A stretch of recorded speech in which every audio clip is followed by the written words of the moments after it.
मंदिरों में 108 सीढ़ियां, 108 घंटियां, 108 का ये अंक असीम आस्था से जुड़ा हुआ है। इसलिए मन की बात का 108वां एपिसोड मेरे लिए और खास हो गया है।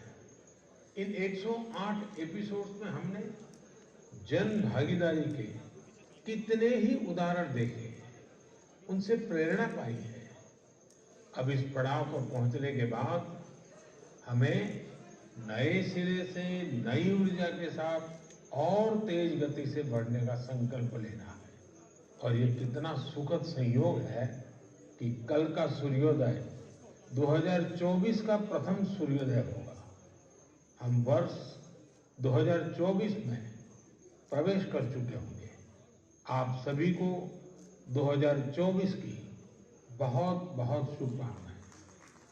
साथियों, मन की बात सुनने वाले कई लोगों ने मुझे पत्र लिखकर अपने यादगार पल साझा किए हैं। 140 करोड़ भारतीयों की ताकत है कि इस वर्ष हमारे देश ने कई विशेष उपलब्धियां हासिल की हैं। इसी साल नारी शक्ति बंधन अधिनियम पास हुआ, जिसकी प्रतीक्षा बरसों से थी। बहुत सारे लोगों ने पत्र लिखकर भारत के 5वीं सबसे बड़ी अर्थव्यवस्था बनने पर खुशी जाहिर की। अनेक लोगों ने मुझे G20 समिट की सफलता याद दिलाई। साथियों, आज भारत का कोना कोना आत्मविश्वास से भरा हुआ है। विकसित भारत की भावना से, आत्मनिर्भरता की भावना से ओतप्रोत है। 2024 में भी हमें इसी भावना और मोमेंटम को बनाए रखना है। दिवाली पर रिकॉर्ड कारोबार ने ये साबित किया कि हर भारतीय वोकल फॉर लोकल के मंत्र को महत्व दे रहा है। साथियों, आज भी कई लोग मुझे चंद्रयान 3 की सफलता को लेकर संदेश भेजते रहे हैं। मुझे विश्वास है कि मेरी तरह आप भी हमारे वैज्ञानिकों और विशेषकर महिला वैज्ञानिकों को लेकर गर्व का अनुभव करते होंगे। साथियों, जब नाटू को ऑस्कर मिला तो पूरा देश खुशी से झूम उठा। द एलिफेंट विस्परर्स को सम्मान की बात जब सुनी तो कौन खुश नहीं हुआ। इनके माध्यम से दुनिया ने भारत की क्रिएटिविटी को देखा और पर्यावरण के साथ हमारे जुड़ाव को समझा। इस साल स्पोर्ट्स में भी हमारे एथलीटों ने जबरदस्त प्रदर्शन किया। एशियन गेम्स में हमारे खिलाड़ियों ने 107 और एशियन पैरा गेम्स में 111 मेडल जीते। क्रिकेट वर्ल्ड कप में भारतीय खिलाड़ियों ने अपने प्रदर्शन से सबका दिल जीत लिया। अंडर 19 T20 वर्ल्ड कप में हमारी महिला क्रिकेट टीम की जीत बहुत प्रेरित करने वाली है। कई खेलों में खिलाड़ियों की उपलब्धियों ने देश का नाम बढ़ाया। अब 2024 में पेरिस ओलंपिक का आयोजन होगा, जिसके लिए पूरा देश अपने खिलाड़ियों का हौसला बढ़ा रहा है। साथियों, जब भी हमने मिलकर प्रयास किया, हमारे देश की विकास यात्रा पर बहुत सकारात्मक प्रभाव हुआ। हमने आजादी का अमृत महोत्सव और मेरी माटी मेरा देश ऐसे सफल अभियान का अनुभव किया। इसमें करोड़ों लोगों की भागीदारी के हम सब साक्षी हैं। 70,000 अमृत सरोवरों का निर्माण भी हमारी सामूहिक उपलब्धि है। साथियों, मेरा ये विश्वास रहा है कि जो देश इनोवेशन को महत्व नहीं देता, उसका विकास रुक जाता है। भारत का इनोवेशन हब बनना इस बात का प्रतीक है कि हम रुकने वाले नहीं हैं। 2015 में हम ग्लोबल इनोवेशन इंडेक्स में 81वें रैंक पर थे। आज हमारी रैंक 40 है। इस वर्ष भारत में फाइल होने वाले पेटेंट की संख्या ज्यादा रही, जिनमें करीब 60% डोमेस्टिक फर्म्स के थे। क्यूएस एशिया यूनिवर्सिटी रैंकिंग में इस बार सबसे अधिक संख्या में भारतीय यूनिवर्सिटी शामिल हुई है। अगर इन उपलब्धियों की लिस्ट बनाना शुरू करें तो ये कभी पूरी ही नहीं होगी। ये तो सिर्फ एक झलक है। भारत का सामर्थ्य कितना प्रभावी है। हमें देश की इन सफलताओं से, देश के लोगों की इन उपलब्धियों से प्रेरणा लेनी है, गर्व करना है, नए संकल्प लेने हैं।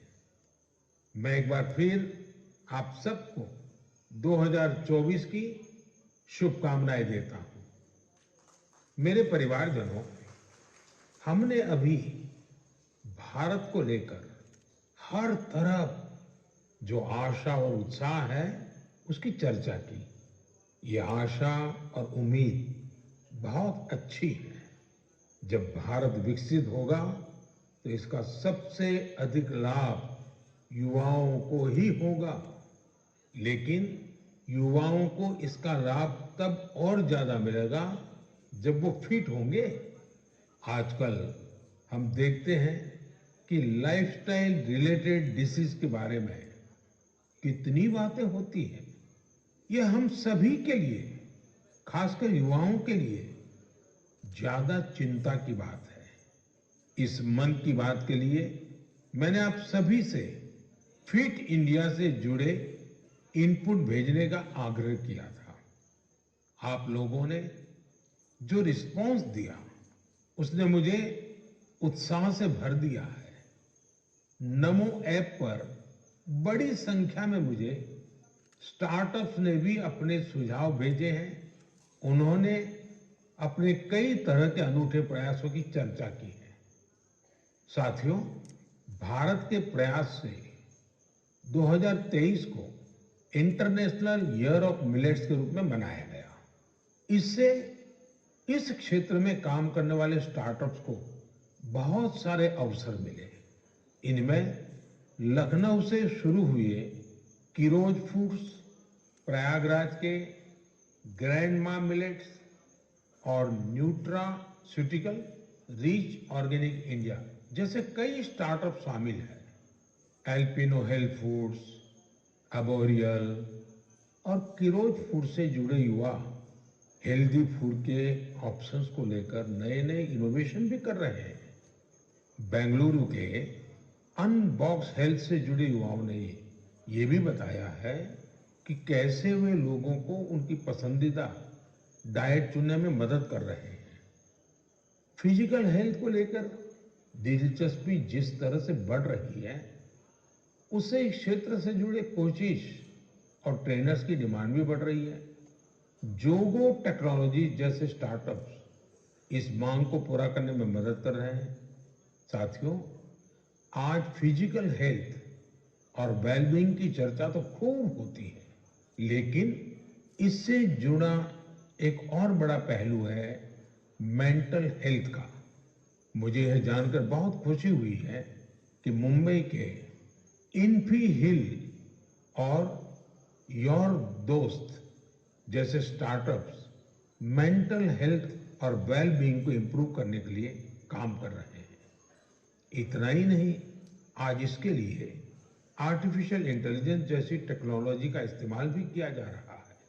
साथियों, मैं यहाँ कुछ ही स्टार्टअप्स का नाम ले सकता हूँ क्योंकि लिस्ट बहुत लंबी है। मैं आप सभी से आग्रह करूंगा कि फिट इंडिया के सपने को साकार करने की दिशा में इनोवेटिव हेल्थ केयर स्टार्टअप्स के बारे में मुझे जरूर लिखते रहें।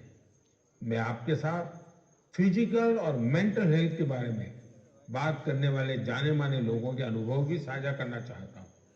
ये पहला मैसेज सदगुरु जग्गी वासुदेव जी का है। ये फिटनेस, विशेष रूप से फिटनेस ऑफ द माइंड यानी मानसिक स्वास्थ्य को लेकर अपने विचार साझा करेंगे।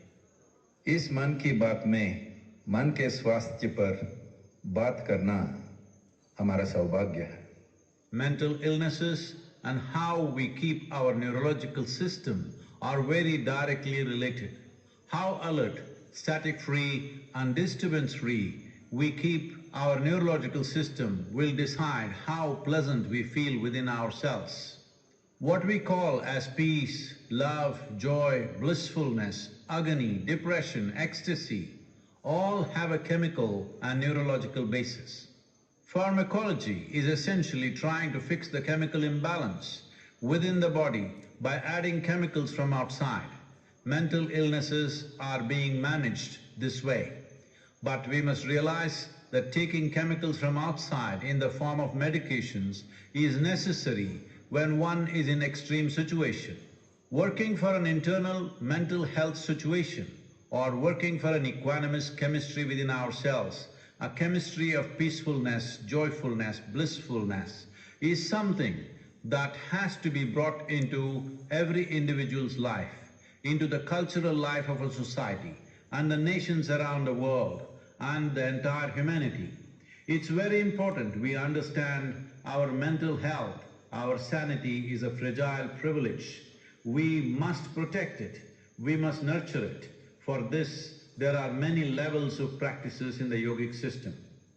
Completely internalized processes that people can do as simple practices with which they can bring certain equanimity to their chemistry and certain calmness to their neurological system. The technologies of inner well-being is what we call as the yogic sciences. Let's make it happen. सामान्य तौर पर सदगुरु जी ऐसे ही बेहतरीन तरीके से अपनी बातों को सामने रखने के लिए जाने जाते हैं। आइए अब हम जानी मानी क्रिकेट खिलाड़ी हरमनप्रीत कौर जी को सुनते हैं। नमस्कार, मैं अपने देशवासियों को मन की बात के माध्यम से कुछ कहना चाहती हूँ। माननीय प्रधानमंत्री श्री नरेंद्र मोदी जी के फिट इंडिया की पहल मुझे अपने फिटनेस मंत्र आप सभी के साथ शेयर करने के लिए प्रोत्साहित किया है।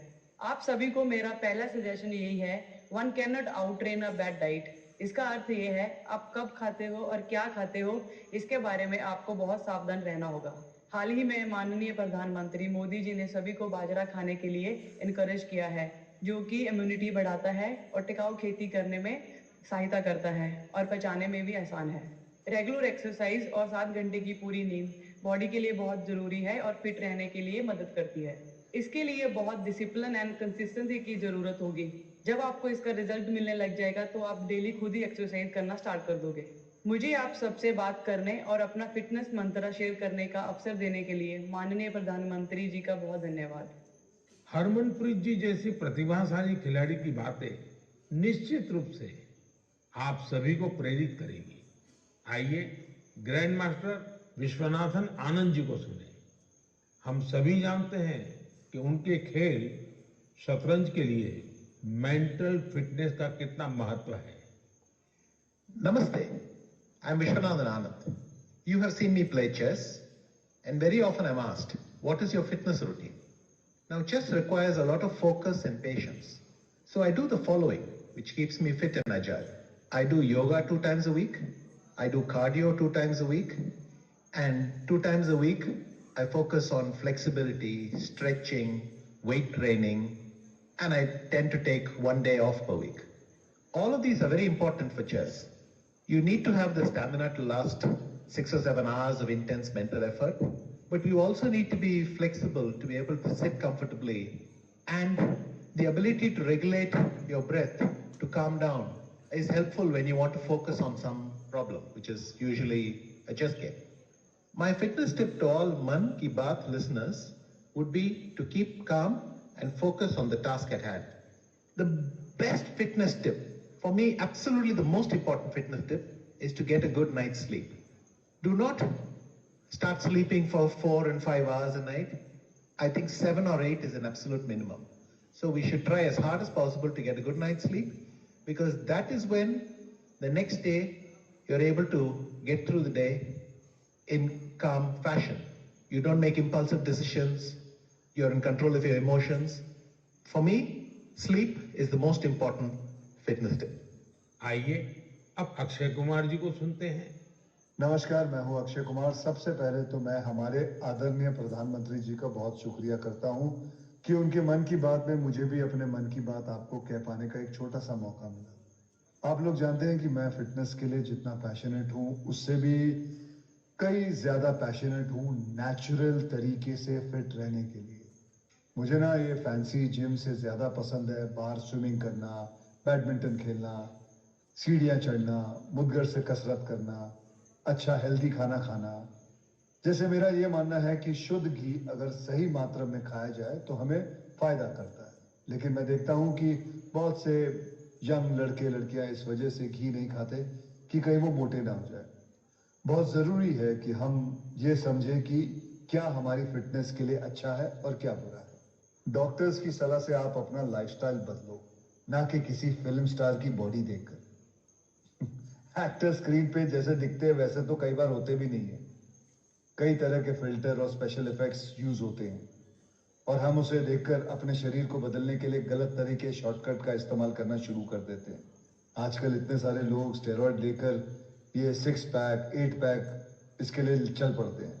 यार ऐसे शॉर्टकट से बॉडी ऊपर से फूल जाती है लेकिन अंदर से खोखली रह जाती है। आप लोग याद रखिएगा कि shortcut can cut your life short. आपको शॉर्टकट नहीं, लॉन्ग लास्टिंग फिटनेस चाहिए। दोस्तों, फिटनेस एक तरह की तपस्या है, इंस्टेंट कॉफी या 2 मिनट का नूडल नहीं है। इस नए साल में अपने आप से वादा करो, नो केमिकल्स, नो शॉर्टकट, कसरत, योग, अच्छा खाना, वक्त पे सोना, थोड़ा मेडिटेशन और सबसे जरूरी, जैसे आप दिखते हो ना उसे खुशी से एक्सेप्ट करो। आज के बाद फिल्टर वाली लाइफ नहीं, फिटर वाली लाइफ जियो। Take care. जय महाकाल। इस सेक्टर में कई और स्टार्टअप्स हैं, इसलिए मैंने सोचा कि एक युवा स्टार्टअप फाउंडर से भी चर्चा की जाए जो इस क्षेत्र में बेहतरीन काम कर रहे हैं। नमस्कार, मेरा नाम ऋषभ मल्होत्रा है और मैं बैंगलोर का रहने वाला हूं। मुझे ये जानकर बेहद खुशी हुई कि मन की बात में फिटनेस पर चर्चा हो रही है। मैं खुद फिटनेस की दुनिया से बिलोंग करता हूं और बैंगलोर में हमारा एक स्टार्टअप है जिसका नाम है तगड़ा रहो। हमारा स्टार्टअप भारत के पारंपरिक व्यायाम को आगे लाने के लिए बनाया गया है। भारत के पारंपरिक व्यायाम में एक बहुत ही अद्भुत व्यायाम है जो है गदा व्यायाम, और हमारा पूरा फोकस गदा और मुग्दर व्यायाम पर ही है। लोगों को जानकर आश्चर्य होता है कि आप गदा से सारी ट्रेनिंग कैसे कर लेते हैं। मैं ये बताना चाहूंगा कि गदा व्यायाम हजारों साल पुराना व्यायाम है और ये हजारों सालों से भारत में चलता आ रहा है। आपने इसे छोटे बड़े अखाड़ों में देखा होगा और हमारे स्टार्टअप के माध्यम से हम इसे एक आधुनिक फॉर्म में वापस लेके आए हैं। हमें पूरे देश से बहुत प्यार मिला है, बहुत अच्छा रिस्पांस मिला है। मन की बात के माध्यम से मैं ये बताना चाहूंगा कि इसके अलावा भी भारत में बहुत से ऐसे प्राचीन व्यायाम हैं, हेल्थ और फिटनेस से रिलेटेड विधि है जो हमें अपनानी चाहिए और दुनिया में आगे भी सिखानी चाहिए। मैं फिटनेस की दुनिया से हूं तो आपको एक पर्सनल टिप देना चाहूंगा। गदा व्यायाम से आप अपना बल, अपनी ताकत, अपना पोस्चर और अपनी ब्रीदिंग को भी ठीक कर सकते हैं। तो गदा व्यायाम को अपनाएं और इसे आगे बढ़ाएं। जय हिंद। साथियों, हर किसी ने अपने विचार रखे हैं, लेकिन सबका एक ही मंत्र है, हेल्दी रहे, फिट रहे। 2024 की शुरुआत करने के लिए आपके पास अपनी फिटनेस से बड़ा संकल्प और क्या होगा। मेरे परिवारजनों, कुछ दिन पहले काशी में एक एक्सपेरिमेंट हुआ था जिसे मैं मन की बात के श्रोताओं को जरूर बताना चाहता हूं। आप जानते हैं कि काशी तमिल संगमम में हिस्सा लेने के लिए हजारों लोग तमिलनाडु से काशी पहुंचे थे। वहां मैंने उन लोगों से संवाद के लिए artificial intelligence AI tool Bhashini का सार्वजनिक रूप से पहली बार उपयोग किया। मैं मंच से हिंदी में संबोधन कर रहा था, लेकिन एआई टूल भाषिणी की वजह से वहां मौजूद तमिलनाडु के लोगों को मेरा वही संबोधन उसी समय तमिल भाषा में सुनाई दे रहा था। काशी तमिल संगमम में आए लोग इस प्रयोग से बहुत उत्साहित दिखे। वो दिन दूर नहीं जब किसी एक भाषा में संबोधन हुआ करेगा और जनता रियल टाइम में उसी भाषण को अपनी भाषा में सुना करेगी। ऐसा ही फिल्मों के साथ भी होगा। जब जनता सिनेमा हॉल में एआई की मदद से रियल टाइम ट्रांसलेशन सुना करेगी, आप अंदाजा लगा सकते हैं कि जब ये टेक्नोलॉजी हमारे स्कूलों, हमारे अस्पतालों, हमारी अदालतों में व्यापक रूप से इस्तेमाल होने लगेगी तो कितना बड़ा परिवर्तन आएगा।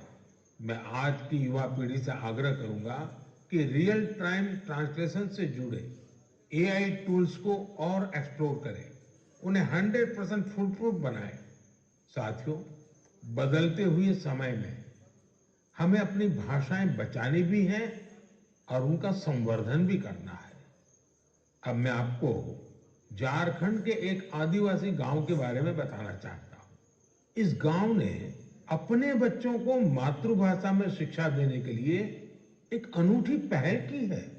मंगलो गांव में बच्चों को कुडुख भाषा में शिक्षा दी जा रही है। स्कूल का नाम है कार्तिक उरांव आदिवासी कुडुख स्कूल। स्कूल में 300 आदिवासी बच्चे पढ़ते हैं। कुडुख भाषा उरांव आदिवासी समुदाय की मातृभाषा है। कुडुख भाषा की अपनी लिपि भी है, जिसे तोलंग सिकी नाम से जाना जाता है।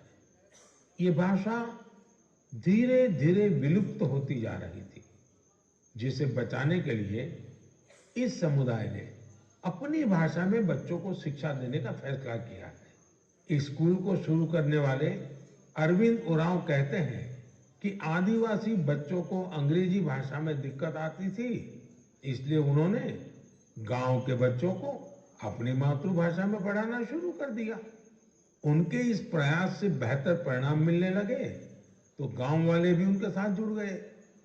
अपनी भाषा में पढ़ाई की वजह से बच्चों के सीखने की गति भी तेज हो गई। हमारे देश में कई बच्चे भाषा की मुश्किलों की वजह से पढ़ाई बीच में ही छोड़ देते थे। ऐसी परेशानियों को दूर करने में नई राष्ट्रीय शिक्षा नीति से भी मदद मिल रही है। हमारा प्रयास है कि भाषा किसी भी बच्चे की शिक्षा और प्रगति में बाधा नहीं बननी चाहिए। साथियों, हमारी भारत भूमि को हर कालखंड में देश की विलक्षण बेटियों ने गौरव से भर दिया है। सावित्रीबाई फुले जी और रानी वेलु नाचियार जी देश की ऐसी ही दो विभूतियां हैं। उनका व्यक्तित्व ऐसे प्रकाश स्तंभ की तरह है जो हर युग में नारी शक्ति को आगे बढ़ाने का मार्ग दिखाता रहेगा। आज से कुछ ही दिनों बाद 3 जनवरी को हम सभी इन दोनों की जन्म जयंती मनाएंगे। सावित्रीबाई फुले जी का नाम आते ही सबसे पहले शिक्षा और समाज सुधार के क्षेत्र में उनका योगदान हमारे सामने आता है। वे हमेशा महिलाओं और वंचितों की शिक्षा के लिए जोरदार तरीके से आवाज उठाती रही। वे अपने समय से बहुत आगे थी और उन गलत प्रथाओं के विरोध में हमेशा मुखर रही। शिक्षा से समाज के सशक्तिकरण पर उनका गहरा विश्वास था। महात्मा फुले जी के साथ मिलकर उन्होंने बेटियों के लिए कई स्कूल शुरू किए। उनकी कविताएं लोगों में जागरूकता बढ़ाने और आत्मविश्वास भरने वाली होती थी। लोगों से हमेशा उनका यह आग्रह रहा कि वे जरूरत में एक दूसरे की मदद करें और प्रकृति के साथ भी समरसता से रहें। वे कितनी दयालु थी, इसे शब्दों में नहीं समेटा जा सकता। जब महाराष्ट्र में अकाल पड़ा तो सावित्रीबाई और महात्मा फुले ने जरूरतमंदों की मदद के लिए अपने घरों के दरवाजे खोल दिए। सामाजिक न्याय का ऐसा उदाहरण विरले ही देखने को मिलता है। जब वहां प्लेग का भय व्याप्त था तो उन्होंने खुद को लोगों की सेवा में झोंक दिया। इस दौरान वे खुद इस बीमारी की चपेट में आ गई। मानवता को समर्पित उनका जीवन आज भी हम सभी को प्रेरित कर रहा है। साथियों, विदेशी शासन के खिलाफ संघर्ष करने वाली देश की कई महान विभूतियों में से एक नाम रानी वेलु नाचियार का भी है। तमिलनाडु के मेरे भाई बहन आज भी उन्हें वीरा मंगई यानी वीर नारी के नाम से याद करते हैं। अंग्रेजों के खिलाफ रानी वेलु नाचियार जिस बहादुरी से लड़ी और जो पराक्रम दिखाया वो बहुत ही प्रेरित करने वाला है। अंग्रेजों ने शिवगंगा साम्राज्य पर हमले के दौरान उनके पति की हत्या कर दी थी, जो वहां के राजा थे। रानी वेलु नाचियार और उनकी बेटी किसी तरह दुश्मनों से बच निकली थी। वे संगठन बनाने और मरूद ब्रदर्स यानी अपने कमांडरों के साथ सेना तैयार करने में कई सालों तक जुटी रही। उन्होंने पूरी तैयारी के साथ अंग्रेजों के खिलाफ युद्ध शुरू किया और बहुत ही हिम्मत और संकल्प शक्ति के साथ लड़ाई लड़ी। रानी वेलु नाचियार का नाम उन लोगों में शामिल है जिन्होंने अपनी सेना में पहली बार ऑल विमेन ग्रुप बनाया था। मैं इन दोनों वीरांगनाओं को श्रद्धा सुमन अर्पित करता हूं। मेरे परिवारजनों, गुजरात में डायरा की परंपरा है। रात भर हजारों लोग डायरा में शामिल होकर के मनोरंजन के साथ ज्ञान को अर्जित करते हैं। इस डायरा में लोक संगीत, लोक साहित्य और हास्य की त्रिवेणी हर किसी के मन को आनंद से भर देती है। इस डायरा के एक प्रसिद्ध कलाकार है भाई जगदीश त्रिवेदी जी। हास्य कलाकार के रूप में भाई जगदीश त्रिवेदी जी ने 30 साल से भी ज्यादा समय से अपना प्रभाव जमा रखा है। हाल ही में भाई जगदीश त्रिवेदी जी का मुझे एक पत्र मिला और साथ में उन्होंने अपनी एक किताब भी भेजी है। किताब का नाम है social audit of social service. एक किताब बड़ी अनूठी है। इसमें हिसाब किताब है। ये किताब एक तरह की बैलेंस शीट है। पिछले 6 सालों में भाई जगदीश त्रिवेदी जी को किस किस कार्यक्रम से कितनी आय हुई और वो कहां कहां खर्च हुआ, इसका पूरा लेखा जोखा किताब में है।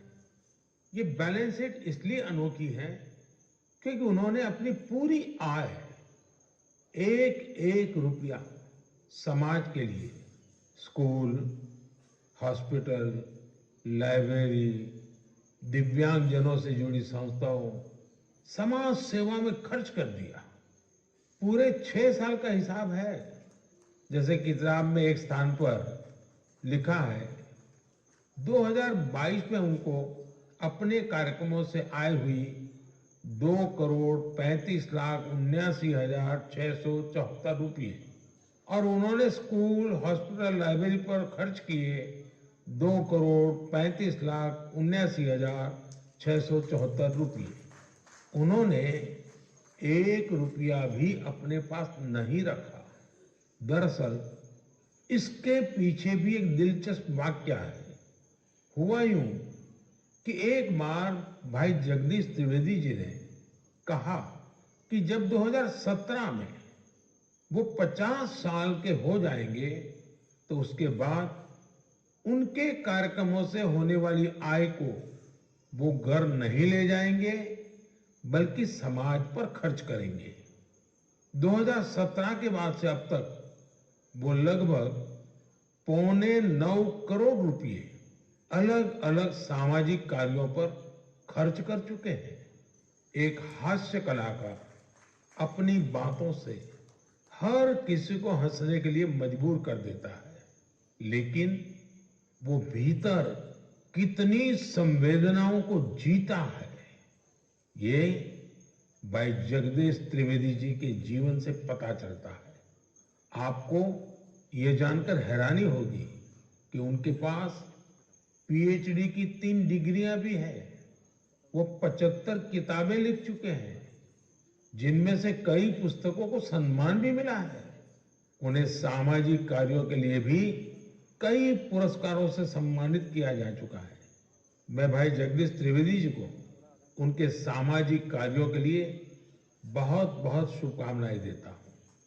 मेरे परिवारजनों, अयोध्या में राम मंदिर को लेकर पूरे देश में उत्साह है, उमंग है।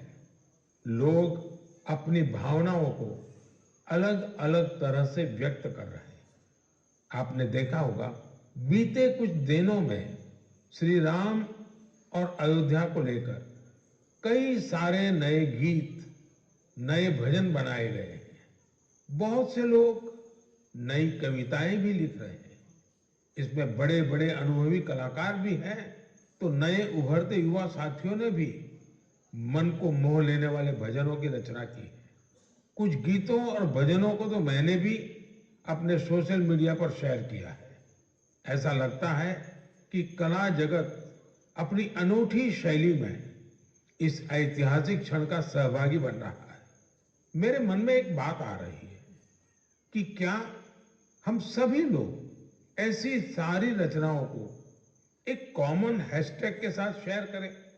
मेरा आपसे अनुरोध है कि हैशटैग श्री राम भजन के साथ आप अपनी रचनाओं को सोशल मीडिया पर शेयर करें।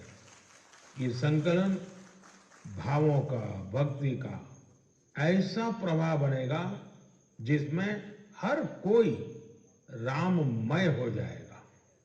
मेरे प्यारे देशवासियों, आज मन की बात में मेरे साथ बस इतना ही। 2024 अब कुछ ही घंटे दूर है। भारत की उपलब्धियां हर भारतवासी की उपलब्धि है। हमें पंच प्राणों का ध्यान रखते हुए भारत के विकास के लिए निरंतर जुटे रहना है।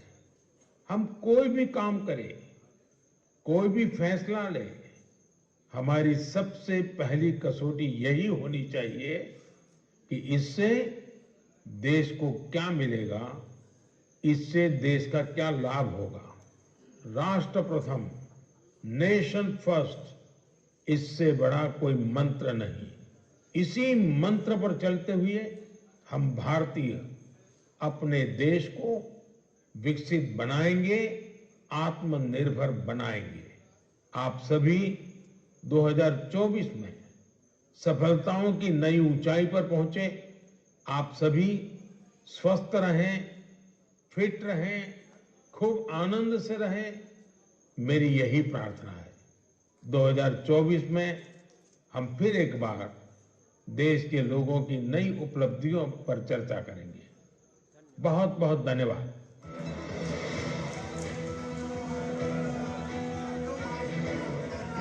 मन की बात के प्रादेशिक भाषाओं में अनुवाद का पुनः प्रसारण मन की बात हुई। उत्तर प्रदेश माननीय योगी जी, माननीय भूपेश चौधरी जी, माननीय ब्रह्मा जी के नेतृत्व में इतिहास रचने के लिए तैयार है। हम आपसे अनुरोध करेंगे